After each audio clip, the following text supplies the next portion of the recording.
Oi, pessoal, boa noite, boa tarde, bom dia.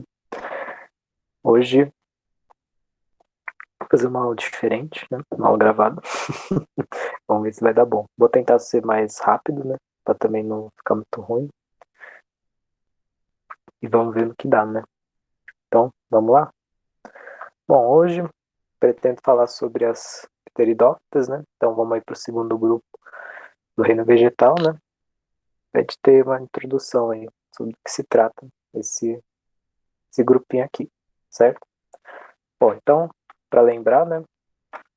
A gente está aqui como sempre, né? Analisando aqui essa filogenia hipotética, né? Então a gente tem aqui os quatro grupos e a gente está acompanhando então a escalada evolutiva, vamos dizer assim. Então, lembrando, né? O que diferenciou, o que fez, que teve o passo aqui, né?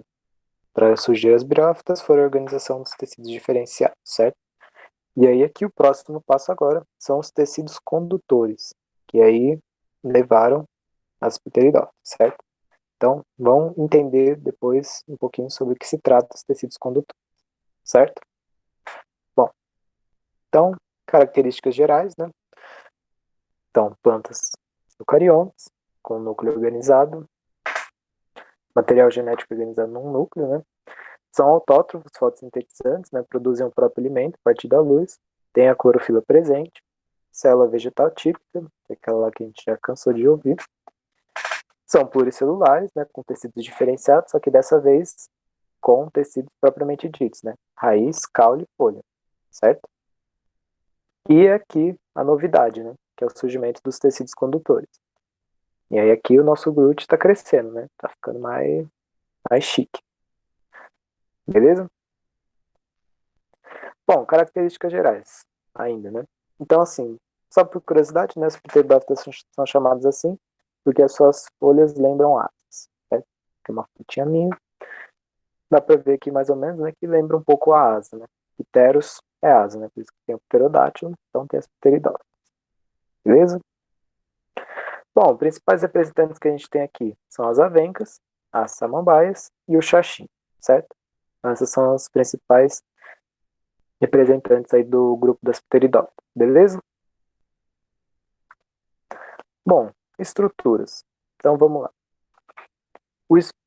Lembrando que as plantas, né, tem aquele ciclo aplodiplobiont, né? Então a gente tem duas fases de vida, tá? Então eu vou falar das estruturas das duas fases, certo? Então a primeira fase, que é o esporófito, que é a geração mais desenvolvida ou a geração mais duradoura, né? E ela, esporófito, lembrando que é quem produz os esporos, certo? É o organismo produtor de esporos. Então, das estruturas do esporófito, né? A gente tem a folha, que é a estrutura fotossintetizante, e aí dentro na folha, né, tem essa diferenciação aqui, o folíolo, que na verdade é como se fosse, se a gente comparar com uma asa, né, seria basicamente a pena, vamos dizer assim. Acho que não tem nada diferente sobre isso. E os soros, que são estruturas que guardam os esporos, certo? É como se fosse uma bolsa cheia de esporos, beleza?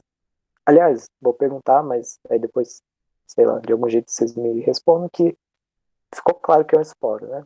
Tá de boa com isso. Bom, aí a gente tem aqui o rizoma, que é o caule, né? Que é, ele é um caule que ele fica basicamente enterrado, tá? Ou fica muito próximo do solo. E ele é assim mais horizontal, né? Então serve para sustentação e transporte, beleza? E aí nós temos as raízes, que é a absorção de água e nutrientes, né? Tranquilo com isso, certo? É que a gente tem outras coisas, né? Tipo esse báculo, que é a folha jovem e tal, beleza? Então esse aqui é o esporófito, que é a geração duradoura. Ah, o gametófito eu vou falar depois, perdão. Então aqui só para ficar mais algumas fotinhas também, minhas, que eu sou um grande fotógrafo naturalista. Eu já quase fui contratado pelo Globo Repórter, mas eu não quis, não quis me envolver com isso. O salário era muito baixo o meu trabalho. Bom, então a gente tem aqui o báculo, que é uma folha jovem, certo? Que as peridófitas, elas nascem, vamos dizer assim, desse jeito, né? A folha enrolada e ela vai se desenrolando, certo? E aqui a gente tem os soros, né? Aí dá pra ver aqui, ó, são essas, não sei se vocês já viram, não sei Sim, pelo menos aqui no interior, toda avó tem uma samambaia, né? Você vai na casa da sua avó, tem uma samambaia. E aí você pode olhar embaixo da folha dela, geralmente tem os esporos, certo? Os soros, quer dizer. Os soros é onde armazena os esporos, beleza? Até legal, vou fazer esse parênteses aqui rapidão. Por que que os soros ficariam embaixo da folha? Por que não ficariam em cima? Questão de seleção natural, né? Porque os esporos eles precisam cair, certo? Eles vão ser dispersados pelo ar, beleza? Então é por isso que a gente tem que ver também, né? Então, se os soros ficassem em cima, ia ser mais difícil de dispersar esses esporos, né? Então a seleção natural fez o trabalho dela, né? Em processos aleatórios de seleção natural fizeram com que os soros ficassem na parte inferior da folha, beleza? Aí aqui o gametófito, que é outra geração, né, das pteridófitas, que é uma geração menos desenvolvida, ela é menorzinha, e é uma fase que não é tão duradoura, tá? É uma fase rápida. Então ela é composta aqui basicamente por arquegônio e anterídeo, né? E o arquegônio é o gametângio feminino e o anterídeo o gametângio masculino. Lembrando, né? Gametângio é o órgão que produz os gametas, certo? Bom, e o rizóide que é para nutrição, né? Então uma folhinha, isso aqui não passa de 1 centímetro, é uma folhinha minúscula, e é aqui que acontece a fecundação, beleza? É a fase que tem troca de gametas. Bom, estrutura, né? Então, lembrando, aqui a gente começa a ter as plantas vasculares, né? Daqui para frente todo mundo é vascular. Então, o que isso quer dizer? Que elas possuem tecidos condutores, com transporte rápido, certo? Então, assim, basicamente, tecido condutor é como se fosse as veias das plantas, vamos dizer assim. Mais para frente a gente vai ver quais são, né? Que, por exemplo, tem o xilema, o floema, né? Mas são estruturas que facilitaram o transporte para nutrição das plantas, certo? Tanto de água quanto de nutrientes, beleza? E aí isso possibilitou que as plantas pudessem ter grandes estaturas, né? Porque, por exemplo, a briófita não tinha isso, não era um transporte mais lento, então o que aconteceu? Ficava com tamanho pequenininho, né? Aí agora, com esse transporte mais rápido, as plantas conseguiram crescer mais, né? Ocupar mais espaços e tal. Beleza? Então, por exemplo, aqui, essa samambaia sul ou xaxim pode chegar a 2 metros de altura. Então, você ir de uma planta que media 2 centímetros para uma planta que mede 2 metros, é um belo salto, né? Então foi assim uma bela característica adquirida aí com a evolução. Beleza? Bom, reprodução. Então lembrando, são vegetais intermediários, né? Então o que isso quer dizer? Que eles são muito dependentes da água ainda para a fecundação. Beleza? Então, lembrando, a fecundação acontece aqui no prótalo, que é a fase do gametófito, né? A fase que não é duradoura. Então, para isso, para o gameta masculino encontrar com o gameta feminino, precisa de água, igualzinho no, igualzinho nas briófitas, né? O gameta precisa nadar até o outro, certo? Então, por isso precisa da presença de água. E é por isso também que a plantinha é pequenininha, né? Que você não precisa de tanta água para você fazer o encontro desses gametos, certo? Porque na mesma planta tem o gameta masculino e feminino, então ele pode se autofecundar, beleza? Mas isso não é interessante evolutivamente falando, né? Por questões de variabilidade genética. Tranquilo? Bom, então aqui um ciclozinho rápido, né? Então, o prótalo tem o encontro dos gametas, forma o ovo, e aí em cima do prótalo nasce a plantinha, certo? Que vai ser o esporó. Aí produz o soro produz os esporos, aí o esporo surge o prótalo. É aquele ciclozinho, beleza? No fim a gente vai ver ele com um pouco mais de detalhe. Bom, então reprodução, né? São vegetais criptógamas, que é aquele lance de que elas têm um órgão sexual minúsculo, né? É pequenininho, certo? Então, aqui a gente tem o arquegônio e o anterídeo.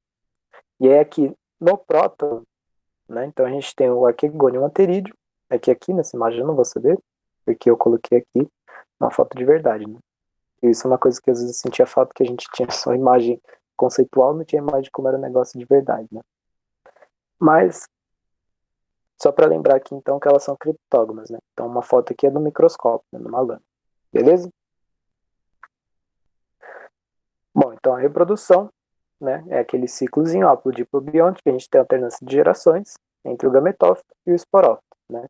Então, o esporófito é a fase duradoura, que é a samambaia que a gente conhece, e tem a fase menos duradoura, o gametófito, que é o prótalozinho aqui. Aí aqui dá até para ver, o prótalo, né? Aí depois a folhinha nascendo, que aí vai originar o esporófito. Beleza? Tranquilinho, né? Bom, então aqui, vamos lá. Deixa eu dar uma olhadinha. Ó, já, ó, rápida essa aula, hein? Se eu for muito rápido, eu não sei se o YouTube tem essa definição aí de diminuir a velocidade. Mas se não tiver, vai pausando, não tem problema. E aí você pode me mandando mensagem na hora, assim, que você estiver assistindo. Ou você vai anotando tudo suas dúvidas. Eu devia ter falado isso no começo, mas se você chegou até aqui, você vai saber. Desculpa. Então, você vai anotando as suas dúvidas e depois você me manda, beleza? Ou senão você pode procurar também, mas se quiser me chamar, pode me chamar, não tem problema nenhum, que eu gosto de interagir, de tirar dúvidas, conversar sobre, beleza? Não tenham medo das plantinhas, plantinha não é difícil. É só a gente ir devagarzinho, beleza? Então aqui pra gente encerrar, vamos fazer aquele panorama geral, né? Com tudo junto, certo? Então, sei lá, vou começar por aqui, prótalo, beleza? Então vamos começar no gametófito. Bom, então lembrando aqui, né? A gente tem um gametófito. Ah, dessa vez eu vou rabiscar. Então, o gametófito. Eu não sei se tá claro para vocês esse lance do N e do 2N, tá? Se não tiver, vocês me avisam. E aí a gente dá um jeito, beleza? Que aí no próximo vídeo eu explico melhor sobre isso, tá? É que é uma questão mais genética, mas, tipo, influencia aqui. Então, beleza. Então, o gametófito é N, né? Aí, ele produz... Ai, perdi o mouse, cara. Peraí. Nossa, perdi mesmo. Achei. Ah, perdi de novo. Vamos mudar de cor, que essa cor aqui eu não tô enxergando. Então, o gametófito é N. E aí ele produz os... Então, ó, vamos com calma. Então, beleza. A gente tem o gametófito, certo? Dentro do gametófito, a gente tem a oosfera e o anterídeo, tá? Que são os gametângios, os órgãos que produzem os gametas, beleza? E aí, através de mitose, né? Uma divisão equacional, eles produzem os gametas. Então, a gente tem o anterozoide e o arquegônio. E aí, aqui, nessa fase que precisa de água, certo? É o mesmo lance das briófitas. Se a água não passar aqui por cima do prótalo para levar o gameta feminino para o gameta, ou melhor, o gameta masculino para o gameta feminino, não ocorre fecundação, certo? São gametas que precisam nadar, tá? Então precisa passar água em cima desse prótalo para que os gametas se encontrem. Aí no caso é mais interessante que o anterídeo de um prótalo encontre com a oosfera de outro prótalo, de outro organismo, né? Porque a gente vai ter maior cruzamento de genes e aí vai aumentar a variabilidade genética e tem mais chance de dar certo a população, certo? E se dá ruim, tem uma variabilidade legal de organismos, né? Porque, assim, imagine que a gente tem uns organismos tudo igual, eles têm as mesmas especificações. Dá uma diferença no ambiente, por exemplo, aumentou a temperatura, todo mundo morre, entendeu? Mas se a gente tem uma variabilidade genética, cada um vai estar de um jeito. Aí, por exemplo, aumentou a temperatura, uma parte vai morrer, só que aí, como tinha variabilidade, umas outras aguentaram. Então, aquelas outras vão levar a espécie, entendeu? E é isso que ocorre na evolução, né? Se não tem variabilidade genética, é muito fácil de ter extinção, beleza? Então, voltando aqui. Aí ocorre a fecundação, e aí N mais N, né? Então, vou fazer aqui N mais N, 2N, certo? Bom, aí forma o zigoto vai crescendo e tal, e aí começa a crescer o esporófito em cima do gametófito. É a mesma coisa das briófitas, né? O esporófito cresce em cima do gametófito. E aí surge a samambaiazinha que nós conhecemos, certo? Que aí é 2N.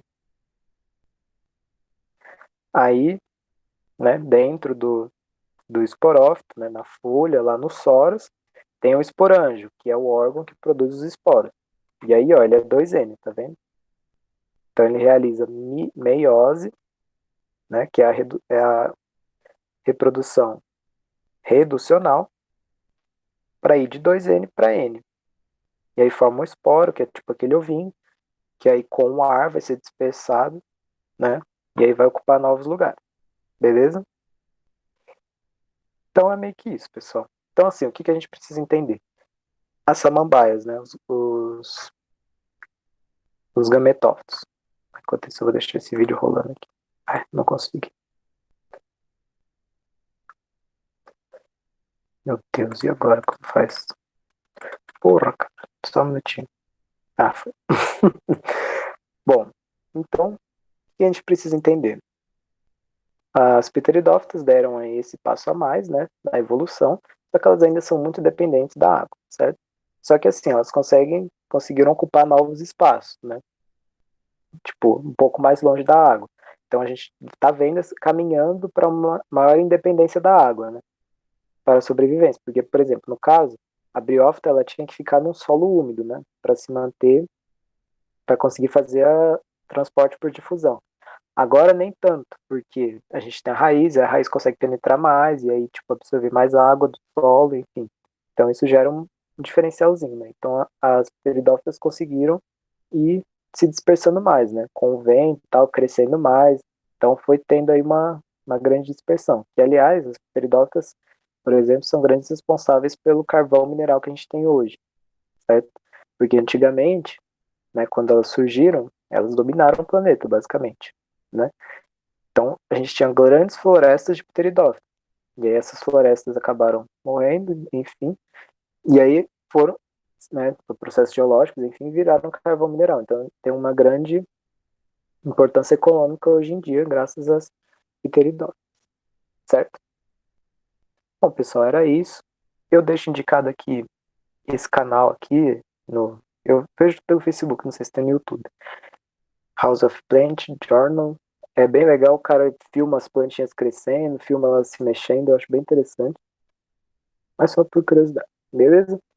Bom, qualquer coisa, vocês me mandam mensagem, estou sempre disponível, tá? Espero que tenham gostado da aula mais dinâmica. Se vocês preferirem que eu volte com ao vivo, eu volto. Mas vamos fazer esse testezinho, beleza? Boa noite para vocês, uma boa semana e até mais, tá? Tchau para vocês. Deixa eu ver onde para aqui. Parei. Falou, galera.